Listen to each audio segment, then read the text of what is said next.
3 December એટલે world handicap day. અફસોસજનક બાબત એ છે કે ભારતમાં આશરે 6.5 કરોડ અપંગ લોકો છે। તેમના પ્રત્યે ઓરમાળી વર્તન દાખવવામાં આવે છે। આજે હેન્ડીકેપ ડે નિમિત્તે અમદાવાદમાં સંકલ્પ ગ્રુપ દ્વારા જીએમડીસી ગ્રાઉન્ડ ખાતે ગિનિસ બુકનો વર્લ્ડ રેકોર્ડ તોડવા માટે 50,000 સ્ક્વેર ફૂટમાં ફિંગર પેઇન્ટિંગનું આયોજન કરવામાં આવ્યું હતું। આ આયોજન સંકલ્પ ડિસેબલ એસોસિએશન દ્વારા યોજવામાં આવ્યું હતું। પેઇન્ટિંગની થીમ લવ એન્ડ પીસ આધારિત હતી। 3 ડિસેમ્બર છે, વર્લ્ડ ડિસેબલ ડે તરીકે આજનો દિવસ ફેમસ થાય છે। વિશ્વનું સૌથી મોટું ફિંગર પેઇન્ટિંગ અમે લોકો બનાવી રહ્યા છીએ।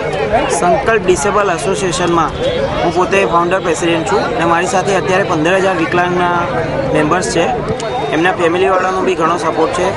ઘણા બધા ફ્રેન્ડ્સ પણ મારી સાથે એસોસિએટ છે। આમાં આજના દિવસે અમે લોકો એક ડિસેબલ વ્યક્તિઓને સાથે રાખીને એવી ચેલેન્જ કરીએ છીએ નોર્મલ પીપલને કે ડિસેબલ વ્યક્તિ જો ગિનિસ બુકમાં જઈ શકતા હોય તો જે તમે ડિસેબલ વ્યક્તિને ડિફરન્સ ગણતા હો છો, ડિફરન્સેબલ, સો તમે ડિસેબલને ડિફરન્સેબલ ના કરો, તમે ડિસેબલ માટે પ્રેમ અને લાગણી રાખો ને એમને તમારી સાથે સમાજમાં તમારા કોર્પોરેટમાં તમે એન્ટ્રી આપો તો ડિસેબલના આજીવિકા જીવવામાં એમનો બી પ્રોબ્લેમ નહીં રહે।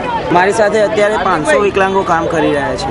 આજનો આ વિષય છે લવ એન્ડ પીસ સબ્જેક્ટ ઉપર કામ થઈ રહ્યું છે અને પેઇન્ટિંગ 50,000 સ્ક્વેર ફૂટનું છે। જે પેઇન્ટિંગની સૌથી મોટી ખાસિયત એ છે કે અમે આખું પેઇન્ટિંગ ફિંગરથી બનાવી રહ્યા છીએ।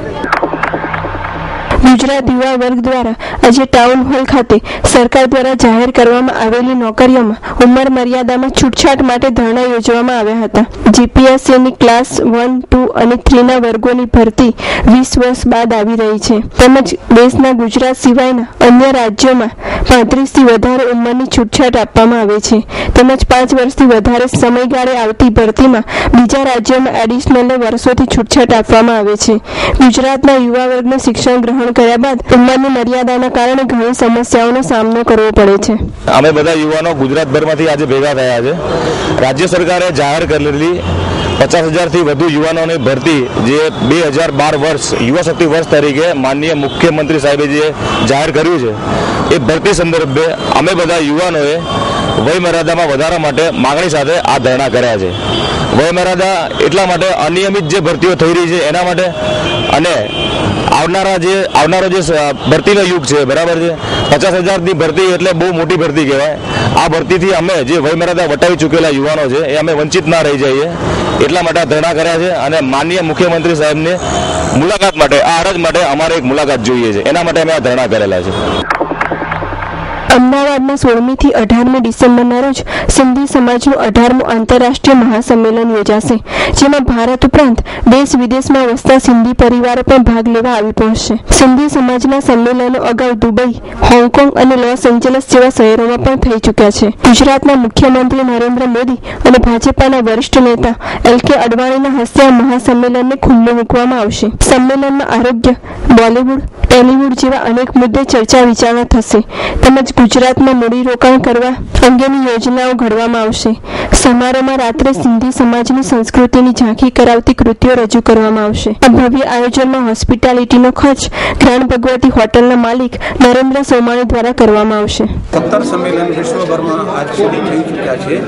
આ 18મું સંમેલન છે અને કર્ણાવતી ક્લબના ગોલ્ડન ગ્લોરી હોલમાં પહેલા દિવસનું ફંક્શન સાંજનું છે। એમાં શ્રી નરેન્દ્ર મોદીજી, અડવાણીજી બધા આવવાના છે અને એક દિવસનું સંમેલન અમારે સિંધુ સેવા સમાજનું જે સિંધુ ભવન છે ત્યાં રાખવામાં આવે છે। ખાસ તો અમારા સાંસ્કૃતિક અને સામાજિક અને ભાષાના મુદ્દાઓ છે। સિંધી સમાજના લોકો આખા વિશ્વમાંથી આવે છે। જેનું એક ગ્રુપ જે છે સિંધના એ છે એ આવવાના છે ત્યાંથી સિંધથી આવશે। એનું નામ છે સંઘ સાદરાનું નામ છે, એ આવવાના છે અને અમારા ખાસ તો જે દાદા જશન વાસવાની છે, વિશ્વ પ્રખ્યાત છે અને એ નથી આવી શકતા કારણ કે એમની તબિયત સારી નથી। ભાવનગર દક્ષિણના પૂર્વ ધારાસભ્ય તથા મહાગુજરાત જનતા પાર્ટીના પૂર્વ મહામંત્રી સુનિલ ઓઝા ગાંધીનગર ખાતે મુખ્યમંત્રી નરેન્દ્ર મોદીની મુલાકાત બાદ પુનઃ ભાજપમાં જોડાયા છે।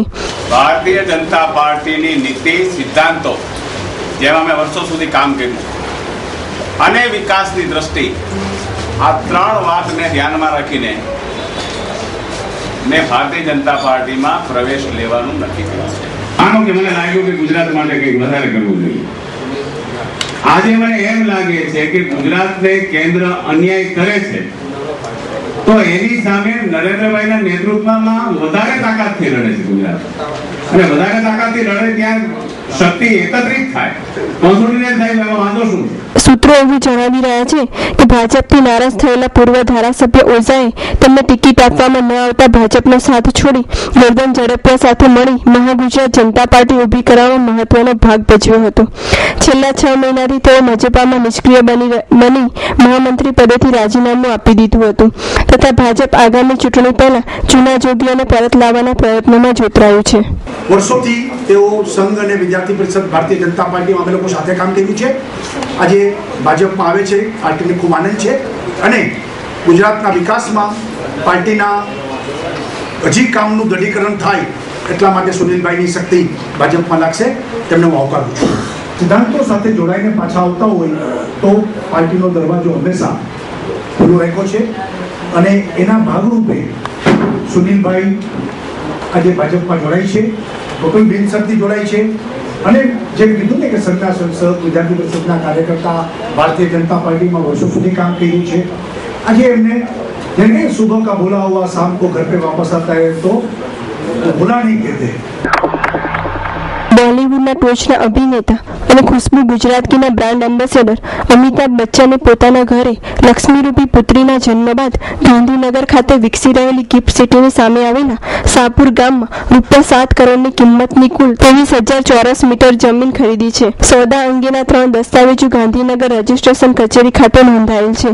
मैं गांव का रहवासी हूँ और बच्चन साहब ने जो जमीन ली है इसकी वजह से गांव का पूरा लोग तो खुशी है, लेकिन गांव में भाव भी ज्यादा हो गए हैं, लोग इंक्वायरी ज्यादा करते हैं, इसलिए गांव को पूरा बेनिफिट साहब का होने वाला ही है.